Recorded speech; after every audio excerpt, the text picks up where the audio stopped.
அதாவது உங்க தொகுதியில நடக்கக்கூடிய வேலை உங்களுக்கே தெரியும். எனக்கே தெரியாம நடத்துறாங்க. எப்படி அது நடத்துறான்? நீங்க தான் கூப்பிட்டு கேட்டேன். நான் வந்தேன். அந்த மந்திரி கூப்பிட்டு நினைச்சிட்டு இருக்கிறீங்க, நான் சகதம் கட்டி ஆழிடும் ஜாக்கிரதை. இல்லைடா அண்ணே, நீங்க திங்கட்கிழமை கரெக்டாக இருக்கிறேன், நீ போங்கண்ணே, நீ போய் வாங்கண்ணே, அதில் வந்து அண்ணே தப்பாக நினைக்காதீங்கண்ணே அப்படின்னா எனக்கே இந்த ரேஞ்ச் என்ன மற்றவனுக்கு என்ன பண்ணுவான்னு பாருங்க. நான் இதெல்லாம் கலந்துக்கிறது கிடையாது. ஏன்னா நான் இங்கே இருக்கிற 24 மணி நேரமும் அங்கே என்ன நடக்குதுன்னு தெரியல. இது மாதிரி சில நேரங்கள் அவன் சொல்கிறான், தொகுதியில் இருக்கிறவன், அண்ணே இந்த மாதிரி ஒன்று வேலை நடக்குது, இந்த மாதிரி வேலை நடக்குது பண்ண அப்படின்றான். அப்படியா நம்ம தொகுதியாக பாட்டா? இதுவரையும் என் தொகுதியில் காக்கா கூட எனக்கு காக்கா பறக்காது. இல்லைன்னு கேட்டால் நான் 71 கண்டினியூவாக ஜெயிக்க மாட்டேன், ஒரு முறைகளை தவிர. அதனால ஒரே தொகுதியில் நின்று 10-11 ஜனம் நின்று ஜெயிக்கிறேன்னு கேட்டால் நான் எங்கே இருந்தாலும் என்னுடைய பார்வை அங்கே தான் இருக்கும். அதனால் நாளைக்கு வந்து போகிறேன், நாளைக்கு சாயந்தரம் கூட போகிறேன். அதனால் ஒன்று நாடு இல்லை, சரியில்லை, நிர்வாகம் சரியில்லை. அதை விட நான் ஓப்பனாக பேசணுன்னா சார், ஐஏஎஸ் ஆஃபீஸில் எல்லோரும் டிவோஷனாக இருப்பாங்க வேலை செய்யறதுல. ஆனால் அதிகாரிகள் கெட்டு போயிட்டான். இது போகிறவனே சொல்கிறான், அந்த டவாலி அவங்ககிட்ட பண்ண, அண்ணே என்ன வேலை, என்ன செலவானாலும் பரவாயில்லன்னு சொல்லியா முதல்ல போகிறோன்னே போயா முடிஞ்சிடுவோண்ணா. இந்த என்ன செலவானாலும் சொல்கிறான். அதிகாரிகள் ஐஏஎஸ் ஆஃபீஸர் ஆஃபீஸில் உட்காந்து கத்தையாக பணம் வாங்குற ஆட்சி இந்த ஆட்சி தான் சார்.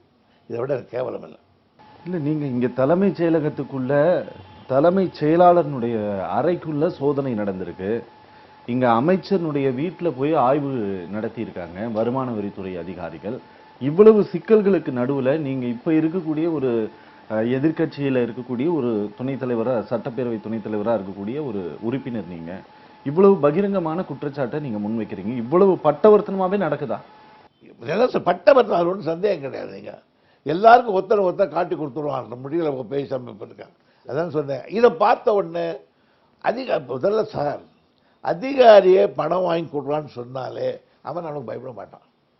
ஒரு மந்திரி இருக்கான், அந்த மந்திரி நேரடியாக அவனை பார்த்து, ஒரு தாசில்தாரை பார்த்து, ஆர்டிஓ பார்த்து, நீ இந்த இது 30% வாங்கி கொடுத்துருப்போ அப்படின்னா நாளைக்கு அவனை கூப்பிட்டு என்னடா வேலை செய்யணும்னு கேட்க முடியாது.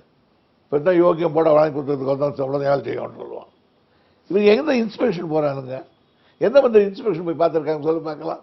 எந்த மந்திரியாவது நாங்கள்லாம் வாரத்தில் என்ன சொன்னார், பிடபிள்யூடி மினிஸ்டராக கொடுத்தப்போ 89 கலைஞர், எல்லா மந்திரியும் கோட்டையில் ஃபேன் அடியில் வேலை செய்யலாம். பொதுப்பணித்துறை அமைச்சர் அப்படி இருக்கக்கூடாது. வயல்வெளியில், வாய்க்கா ஓரம், நதிக்கரையில், ஏரிக்கரையில் தான் பணி இருக்கணும்னு சொன்னார். அதனால் அது இப்படி நடத்துகிறவங்க இதெல்லாம் அப்படி சொல்கிறாங்க. இவ்வளவு எல்லா ஆட்சி காலத்துலேயும் இந்த மாதிரியான பணம் வாங்கல் கொடுக்கல் இருக்கும் அப்படிங்கிறது இருக்கா சார்? இருக்கும். எந்த காலத்துலையும் அந்த காமராஜர் சொன்னார், ஆமாம் மாமன் கொடுக்குறான், மச்சான் வாங்குறான், அதுக்கு நான் என்னையா பண்ணுவேன், லஞ்சம் வாங்கிறதுக்கு சொன்னார். அங்கேதான் அது அல்ல. ஆனால் இவ்வளவு, அதாவது மந்திரிகள் டைரக்டாக வாங்க ஆரம்பிக்கிறாங்க. அதே மாதிரி கிழக்கிற அதிகாரி வாங்குறாங்க, பிஏ வாங்குறாங்க, எல்லாம் கூட்டம். அதை பற்றி ஒளிவு மறைவே இல்லை சார். அதாவது முடிஞ்சவனும் சம்பாரிச்சிக்கலாம் அப்படிங்கிற. எல்லாரும் கப்பல் முழுக போகுது, அல்லது இதுக்கு எவ்வளோக்கு எவ்வளோ வாரிக்கணும், வெளியேறலாம். எரியிற வீட்டில் புடுங்க லாபம் பண்ணுறாங்க. ரெண்டாவது இப்போ ரொம்ப மிரட்டுறாங்க எம்எல்ஏ, நீ அந்த 48 கோடி ரூபா ஒர்க் வந்துங்க, அது நான் சொல்கிற ஆளுக்கு கொடுக்க சொல்லுங்க. நீ சொல்கிற ஆளுக்கு அவ்வளோ எக்ஸ்பீரியன்ஸ் இல்லைன்னாங்களா?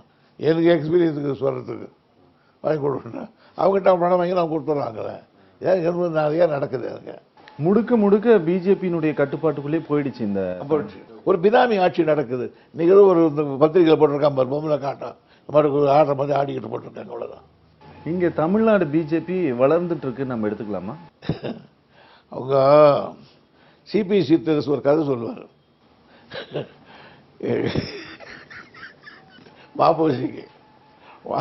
வாபோசி ஏறி ஒரு அவரால் அதிகமாக கண்டாக்ட் பண்ணுவார் அந்த காலத்தில். அவர் வண்டியில் ஏறி உட்கார்ந்தார் வாபோசி ஒரு ஜங்ஷனில். இவர் உட்காந்துக்கும் போது பிளாட்பாரத்தில், அடுத்த பிளாட்பாரத்தில் இன்னொரு வண்டி இருந்ததான், ட்ரெயின்.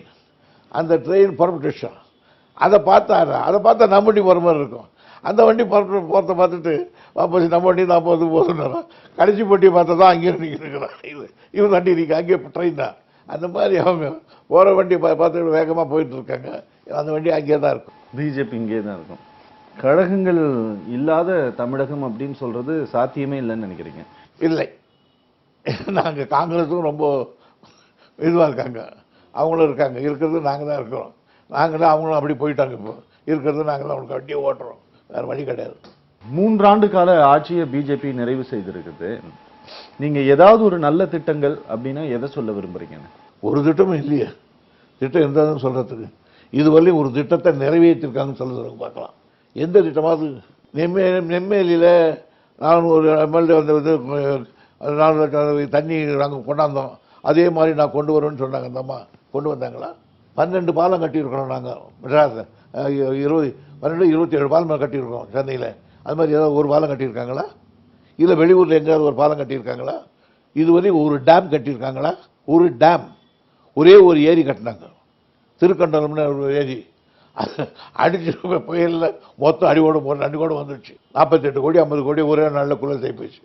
எங்கே ஏரி கட்டியிருக்காங்களா? தூர்வாரி இருக்காங்களா காவேரியில்? நாங்கள் கொண்டு வந்த திட்டமான தாமிரபரணி கருமேனி ஆறு நிற்கிற திட்டத்தை இணைக்கிறதுக்காக நாங்கள் திட்டம் தீட்டி 300 கோடி ரூபா ஒதுக்கிட்டு வேலை நடக்கிற போது அதில் போய் லஞ்சம் கேட்டாங்க, கொடுக்க மாட்டேன்றதுக்காக வேலையை நிறுத்தி விட்டு இருக்காங்க. அது நடத்தி முடிச்சிருக்காங்களா? காவேரியிலேருந்து மாயனூரில் தண்ணி எடுத்து அதை கொண்டு போய் மறுபடியும் குண்டாரில் சேர்க்கணும்னாங்க.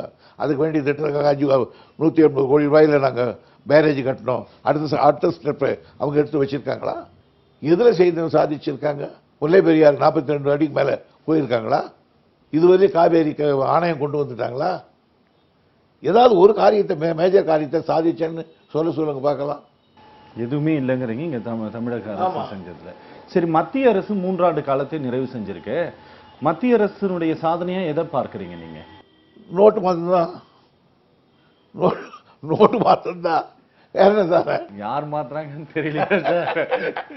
அப்போ மத்திய அரசு முதல்ல வந்தப்போ பெரிய ஆரம்ப சூரத்தானு பேர் கலைஞர் சொல்லுவார் அடிக்கடிக்கு. இப்போ வேணும்னா அப்புறம் பார்த்தீங்கன்னா பசங்களுக்கு ஸ்கூலுக்கு திறந்த உடனே இப்போ ரீஓப்பன் இல்லையா, இப்போ புக் வாங்கி கொடுத்துருக்குறோம். புக் வாங்குற டெய்லி எடுத்து புத்தகத்தை எடுத்துக்கிறது, அதுக்கு ஒரு அட்டை போடுறது, காத்தால் ஒரு தடவை படிக்கிறது, ராத்திரியில் படிக்கிறது, ஒரு 4-5 நாள் அப்போ ஒரு வாரத்துக்கு இருக்கும் படிக்கிற மாதிரி. அப்புறம் புஸ்தகம் ஒரு பக்கம், அட்டை ஒரு பக்கம், நாம் தேடி எடுக்கணும் ஸ்கூல் போகும்போது அந்த புக்கு எங்கே இருக்குன்னு. அது கடாசிட்டு போயிடும். அந்த மாதிரி ஆரம்ப சூரத்தனத்தை வேலை நடத்தினார். உடனே இல்லையே வந்து அவருக்கு டைம் இல்லை. ஊரில் இருந்தால் தானே பார்க்கறதுக்கு, ஊரில் இருந்தால் தானே பார்க்கறதுக்கு. மோடி பெஸ்ட் அப்படின்னு சொல்லிட்டு ஒரு 900 பொதுக்கூட்டம் நடத்துறது பிஜேபியினுடைய ஒரு இலக்கா அவங்க வந்து இப்போ பண்ணிட்டு இருக்காங்க. அது உங்களுக்கு தெரியுமா சார்? சார், அவங்க ஒரு பிளான் போட்டு பண்ணிக்கிட்டு இருக்காங்க, மீட்டிங் போட்டுருக்காங்க. பட் மீட்டிங்கில் மோடிக்கு முன்ன பேசுன மாதிரி பண்ணணும்னு பார்க்குறாங்க. மோடி முன்ன வந்து அவர் ஒரு புதுமுகமாக வந்தார். இது எல்லாரும் மக்கள் வெறுத்து போயிட்டான். இவர் ஒரு வேகமான ஒரு மனிதர் வந்திருக்காரு, இவர் ஆதரிக்கணும்னு எல்லாரும் ஆதரிச்சான். irrespective party ஆதரிச்சான். 1000 கட்சி வேணும்னாலும் மோடி பரவாயில்ல, ஒரு துணிச்சலான வரணும்னு போட்டான். இப்போ மோடி என்ன வந்தால் ஏண்டா வந்தாருன்னு சொல்லிக்கிறதுக்கு உட்காந்துருக்கான். அதனால அந்த கூட்டங்கள் இனிமேல் எடுப்படாது. இன்னைக்கு இருக்கக்கூடிய பாலிடிக்ஸ்ல சமூக வலைதளங்களுடைய தாக்கம், அதாவது சோசியல் மீடியாவுடைய இன்வால்மெண்ட் அப்படிங்கிறது எந்த அளவுக்கு இருக்குன்னு நினைக்கிறீங்க நீங்க? அது எல்லாம் பயங்கரமாக தான் இருக்கு. நம்ம சொல்லாத்தையும் சொன்னது மாதிரி போட்டுடுறோம். அதை பற்றி கேட்கறதுக்கு ஆள் இல்லை. எவன் நம்மளை பற்றி போடுறான்னு தெரியல, எவன் நம்மளை பற்றி சொல்கிறான்னு தெரியல. நானே சொல்லாத அவனே அடின்னு அடிக்கிறான். ஒரு நாள் அப்படிதான் வரைமுருகன் செயல் கூட்டத்தில் ரஜினியை வறுத்து எடுத்து விட்டார் அப்படின்னு ஒரு அடிச்சுட்டான். அது பாட்டுக்கு அது ஓடுது. அதை பார்த்து அவன் அடிச்சு உருளகரம் அடிச்சுட்டான். அவர் நானே ரஜினிக்கு போன் போட்டு ஐயா எங்களுக்கு கூட்டத்தை கொண்டு பற்றி பேசவே இல்லை. துறை ஸ்டாலின்னு சொன்னார், பேசவே இல்லை. என்ன இது மாதிரி ஐயோ அந்த வரைமுருகன் பேச மாட்டாருன்னு தெரியும். உன்னை பற்றி சப்ஜெக்டே வரல, இதே ராங் நியூஸ் சொல்ல வேண்டியதான் போச்சு. அதனால பழைய தலைப்பு பவர்ஃபுல் ஒன்றாயிடுச்சு, ரொம்ப பவர்ஃபுல்லாக. நேரடியா நமக்கு பரிச்சயமே இல்லாத ஒரு நபர்கள்ட்ட உரையாடுற ஒரு உணர்வு வருது அரசியல்வாதிகளுக்கு இந்த சமூக வலைதளங்கள். நான் இப்போ இந்த போன்ல டேப்பு இது கேட்பான் பேட்டி, நான் எவனும் கொடுக்கறது இல்லை யாருக்கும். எவனுக்கும் போய் எவன் முகமும் தெரியல. ஒன்று ஐயா நாங்கள் இடிமுழக்கம்னு ஒன்றுன்னா, இடிமுழக்கன்றான், ஒரு மின்னல்ன்றான். சாமி என்ன ஆளை விடாது, எதுவாது பேட்டின்னா நேரில் வா, நான் முகம் தெரியாத ஆளுகிட்டலாம் கொடுக்கறது கிடையாது அப்படின்னு சொல்லி. எனக்கு தெரிஞ்ச ஆள் இப்போ நிருபர் யாராவது அர்ஜென்ட்டாக கமெண்ட் கேட்டால் அவனுக்கு மட்டும்தான் சொல்கிறது, இல்லைன்னா நான் யாருமே கொடுக்கறது கிடையாது. சரி, கடைசியாக ரஜினி ரொம்ப பிரதானப்படுத்தப்படுறாரு இப்போ சமீப நாட்களில். அவரு பாலிடிக்ஸ்க்கு வர்றது அப்படிங்கிறது சரியான ஒரு இதா இருக்குமா? அதை முடிவெடுக்க வேண்டியது அவர் தானே சார். பாலிடிக்ஸ்க்கு யார் வேணா வரலாம் சார். இது ஒரு நல்ல ஒரு அது மாதிரி ஒரு ஃபீல்டு கிடையாது. நீங்கள் போலீஸ்காரனை போகிறனாலும் இவ்வளோ படிச்சிருக்கணும்னு கேட்குறான், மார்பளவு இருக்கணும், உயரம் இருக்கணும்னு கேட்குறான், வாத்தியார் ஸ்கூல் போகிறேன்னா அவன் எஸ்எல்சி படிச்சிருக்கணும்னு கேட்குறான். உங்களுக்கு எந்த வேலைக்கு போனாலும் பிஇக்கு போனால் படிச்சிருக்கேன், நீ என்ன படிச்சிருக்கிறன்னு கேட்காம உள்ள நுழையிற ஒரே ஃபீல்டு தானே சார். நீ படிச்சிருக்கியான்னு கேட்கலையே.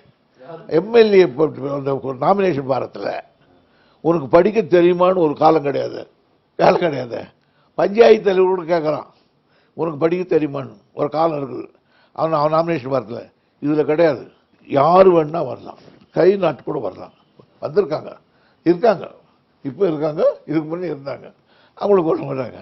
அவங்க ஒரு சில பேர் நாலேஜ் உள்ளவனாக இருப்பான், சில பேர் அதோடு நின்று போயிருப்பான்.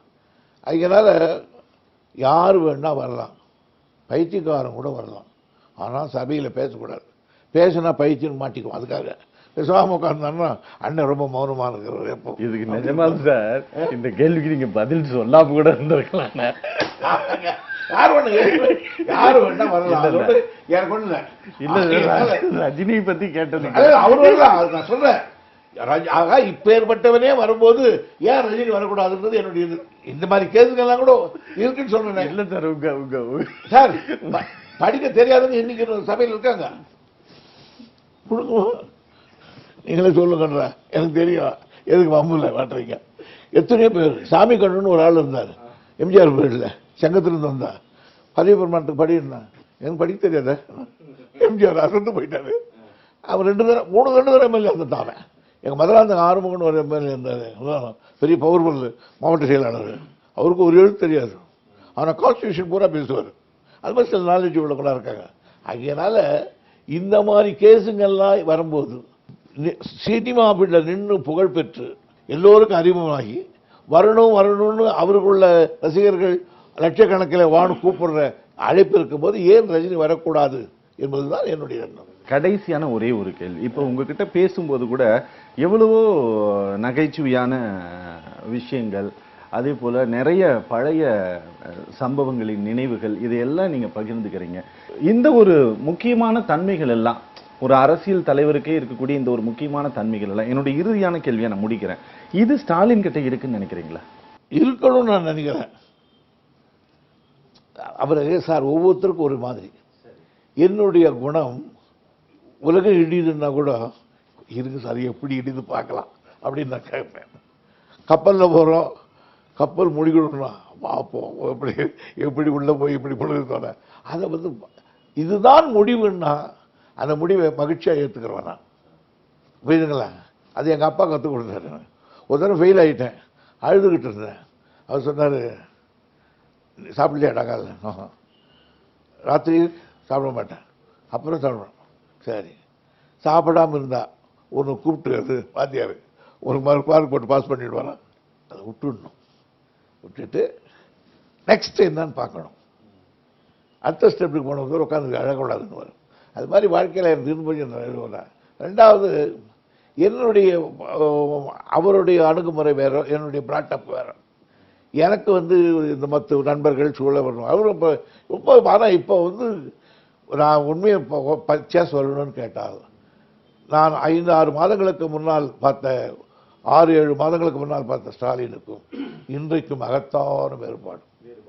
நல்லா பழகிறாரு, சிரிக்கிறாரு, ரொம்ப கமாண்டமாக இருக்கிறார். முன்னெல்லாம் கொஞ்சம் ரிஜிடாக இருப்பார், யார் பார்த்துக்கொள்ளையும் கொஞ்சம் ரிஜிடாக இருப்பார். இப்போ அப்படி இல்லை. யார் பார்த்தாலும் சிரிக்கிறாரு, இறங்குறாரு, ஃபோட்டோக்கு பேர் கொடுக்குறாரு. நான் பாப்பா சீக்கிரம் போகுதுன்னா கூட இருனே, அவங்க அவ்வளோ என்ன நிற்கிறாங்க பாவம் அப்படின்னு போட்டு கொடுப்பாரு. ஆக இப்போ நாம் சொன்னாலே அவர் வர மக்களை விட்டு வர மாட்டேன்ற அளவுக்கு இருக்கார். அதாவது ஒவ்வொருத்தருக்கும் ஒரு. ரெண்டாவது, ஒவ்வொருத்தருக்கும் ஒரு குணங்கள் இருக்கு.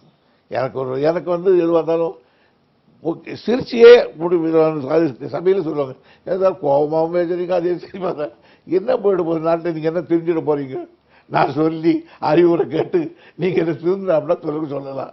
நீங்கள் நான் என்ன சொல்லலாம் கேட்க போகிறதில்ல. நான் ஏதோ சொல்லணும்னு சொல்கிறேன், இதுக்கு எதுக்கு மாறடிக்கணும், தமாஷாவை சொல்லிட்டு போயிடுறேன். அதனால் என்னுடைய சுபாவம் வேறு. வரக்கூடிய நாட்கள் உங்களுக்கும் திமுகவுக்கும் வளமான நாட்களாக மாறட்டும் சார். சத்தியம் தொலைக்காட்சி நேயர்கள் சார்பாகவும் நிர்வாகம் சார்பாகவும் மனமார்ந்த நன்றி சார். உங்கள் வாழ்த்துக்கு மெத்த நன்றி. இப்படி ஒரு டிவி வாட்சியதில் எனக்கு பெருமை. அது சத்தியமாக நடக்கணும்.